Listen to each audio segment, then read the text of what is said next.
Second phase of the CPEC has initiated, and it includes the 63 project, which valued at around $35 billion, and it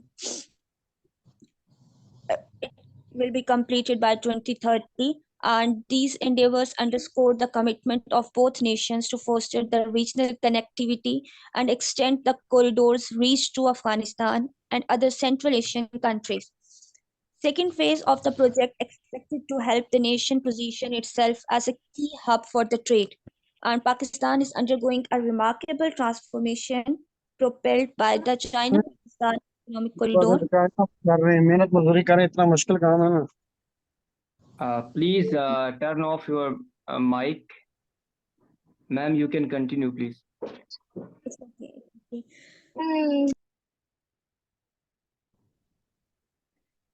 China-Pakistan Economic Corridor is a project under the Belt and the Road Initiative and addresses the country's long-standing economic challenges, and it promotes the sustainable development in its second phase.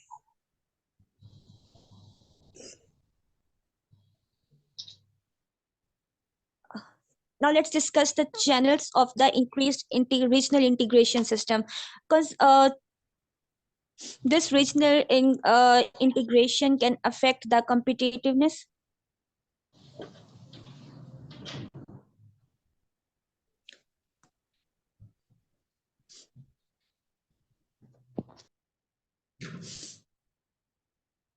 Increased regional integration with China can affect competitiveness through three channels. First one is the integration increases competition at home. It induces the firms to increase efficiency and induces a better reallocation of the resources.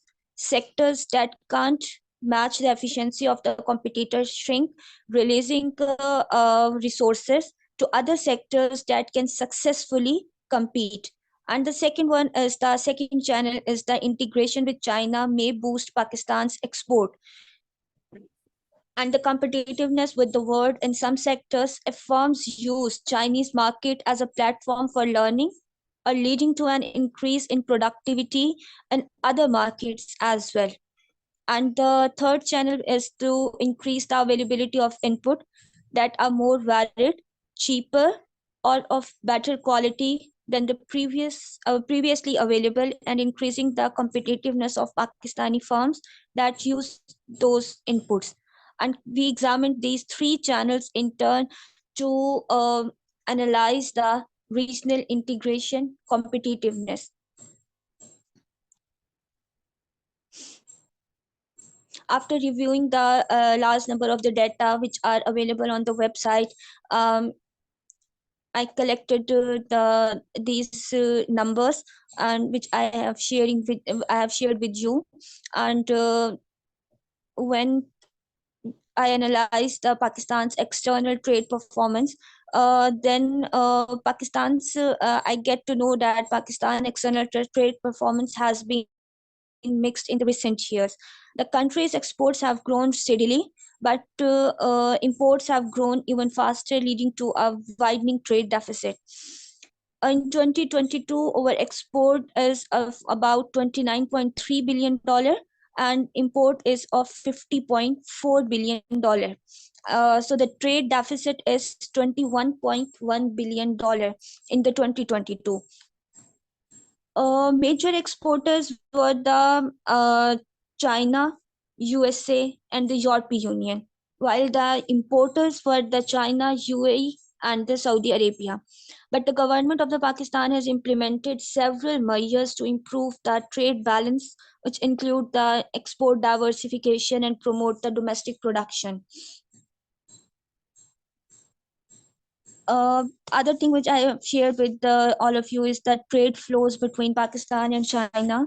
China is the largest trading partner of Pakistan and accounting for about 23% of total trade in 2022.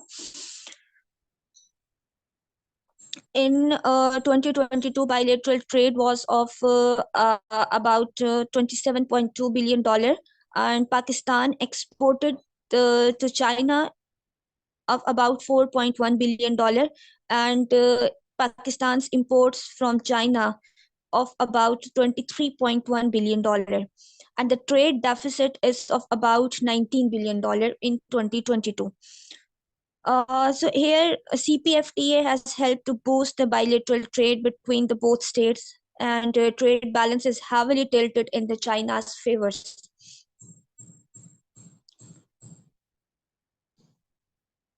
And the other thing which I've analyzed is the growing China's Pakistan trade relations on the Pakistan global trade competitiveness. Uh,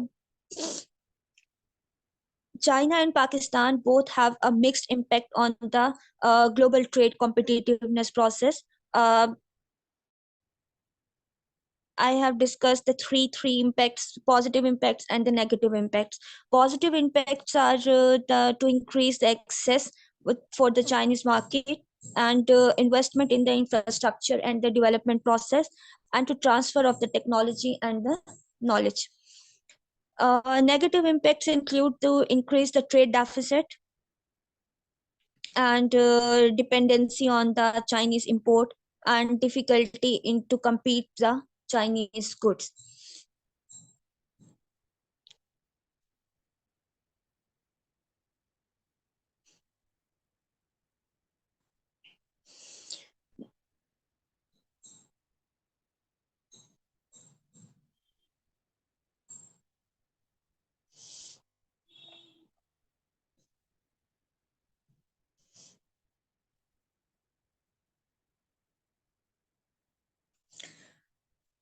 Now let's discuss the special economic zones by the China and Pakistan.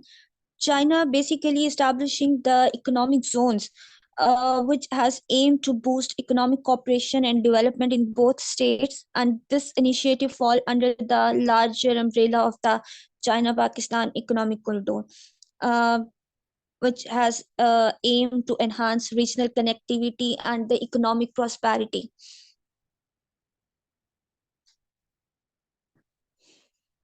Uh,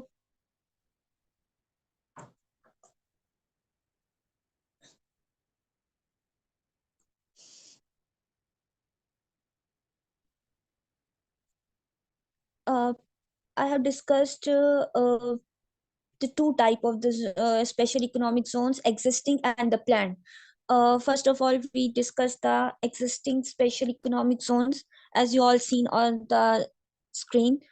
First one is the Gwadar Free Zone, which is located in the Gwadar city, and it offers duty-free imports and export, single window clearance, and other incentives to attract businesses in various sectors, and it includes like logistic, manufacturing, and the tourism.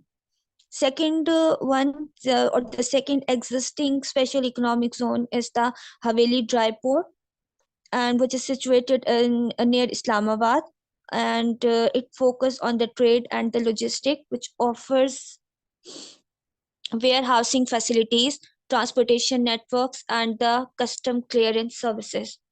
Third one is the M3 Industrial Park, which is located in Faisalabad, and it is designed for industries like textiles, pharmaceuticals, and engineering, which provides state-of-the-art infrastructure and support the services. Now, now discuss the planned specialized economic zones. There are the three ones. First one is the Allama Iqbal Industrial City, which is planned near the Faisalabad, and it will focus on technology, innovation, and attract the tech companies and the startups. Second one will be the Karachi, Hyderabad Special Economic Zone, which aims to become a hub for the manufacturing and the industrial growth and attract the investment in the various sectors. And the third one is the Dhabeji Special Economic Zone, which is planned near the Karachi. And this special economic zone will focus on agro processing and food industries, which promote agricultural development and export potential.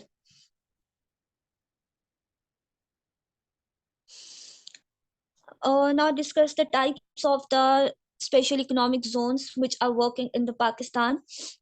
There are the four. First one is the export processing zone. Uh, Export processing zone focus on the manufacturing and exporting of the goods and offers duty-free imports and exemptions from most taxes. And it designed to attract foreign investment and create jobs in export-oriented industries. And its example is Korangi Creek Industrial Park and the Qaid-e-Azam Apparel Park. Second one, or the second type of the special economic zone is the free trade zone, which is similar to the EPZs but allow for both import and the export of goods. Duty-free import of the raw materials and machinery for the manufacturing purposes, these zones were developed and designed to attract foreign investment and facilitate the trade system. And its example includes the Port Qasim as a special economic zone and the Bin Qasim special economic zone. Third one are the industrial parks, which are dedicated zones for the specific industries like IT, biotechnology, or the engineering.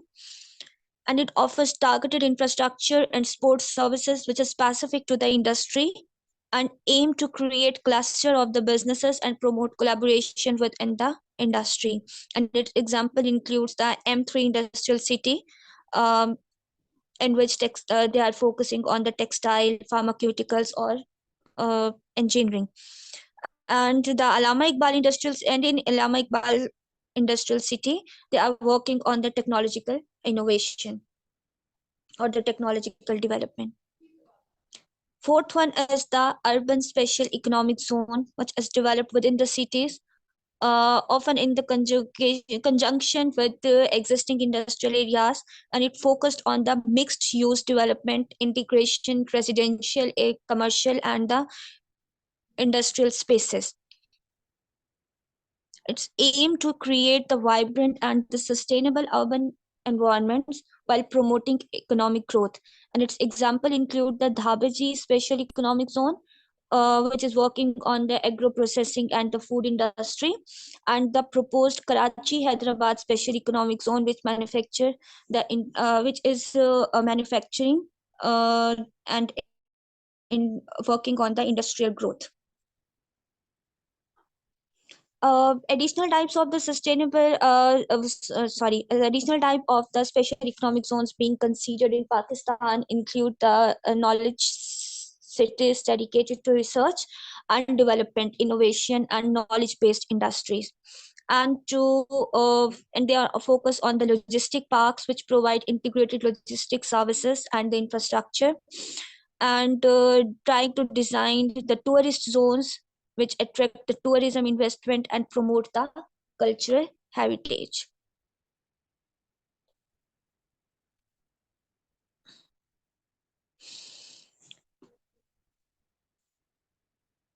After discussing all the things or analyzing the content which is discussed, which is available on the website, the question raised here: how can we achieve the target of the development? Is it working clearly, or how the commercial advantages of the Gwadar port or the CPEC could be enhanced? Many analysts or the many researchers or the writers give us the recommendations to improve the process. And after this after taking the review of all the contents or the research or the piece of the uh, writers, I am able to share some recommendations after reviewing and analysis of the data. Uh, these are some recommendations which are can view on the screen. First one is Pakistan must confront the security challenges, because these are the security challenges or the terrorism is the basic hurdle. Uh,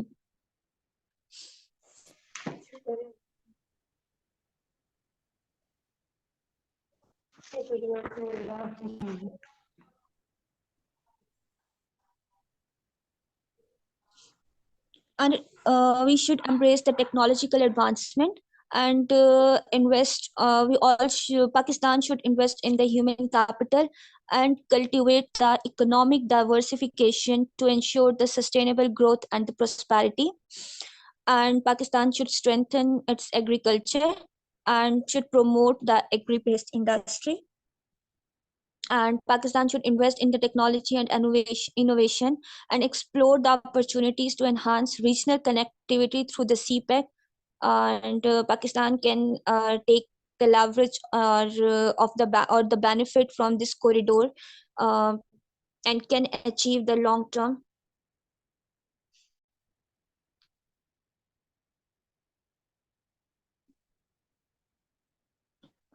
benefits. And China's investors cited that textiles, oil and gas, chemicals, instrumental processing, building materials, automobiles, and the seafood as the main areas of demand from China for the Pakistani goods.